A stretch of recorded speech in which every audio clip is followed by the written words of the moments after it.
अस्सलाम वालेकुम फ्रेंड, कैसे उम्मीद है आप सब ठीक होंगे। जैसे फ्रेंड आज हम आपको बताने जा रहे हैं ढोल के बारे में। जी ढोल क्या है, आपने अक्सर इसका नाम सुना होगा। ये एक जंगली कुत्ता है जिसे इंग्लिश में ढोल कहा जाता है। कुछ अर्सा कबल ये पाकिस्तान में बड़ी तादाद में पाए जाते थे, लेकिन पाकिस्तान में बढ़ती आबादी और जंगलात के खात्मे के बाद अब मुश्किल से ही नज़र आते हैं। इनकी तादाद दिन ब दिन कम होती जा रही है। शिकार न मिलने की वजह से उन्होंने हमारे मुल्क को छोड़ दिया। अगर जंगलाती ज़मीन को ज़्यादा से ज़्यादा बढ़ाया जाए तो मुमकिन है ये वापस लौट आए।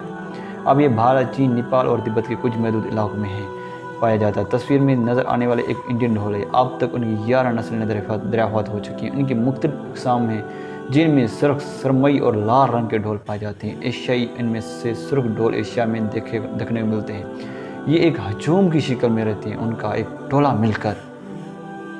इनका टोला मिलकर इंतहाई खौफनाक तरीके से शिकार करता है। इनके खाने में हिरन और जंगली भैंसने के अलावा दूसरे घास खाने वाले जानवर भी शामिल हैं। इसका वज़न 18 किलोग्राम तक होता है। आमतौर पर इनके नर का वज़न मादा से 4-5 किलो ज़्यादा होता है। इनके मिलाप का वक्त अक्टूबर से शुरू होता है और मई तक चलता है। इनका कद 90 सेंटीमीटर होता है। इनकी औसत उम्र 13 साल तक होती है। मज़ीद इस तरह की दिलचस्प और हैरतअंगेज़ बातें जानने के लिए हमारे चैनल लाइक, सब्सक्राइब और फॉलो ज़रूर कीजिए। जज़ाकल्लाह।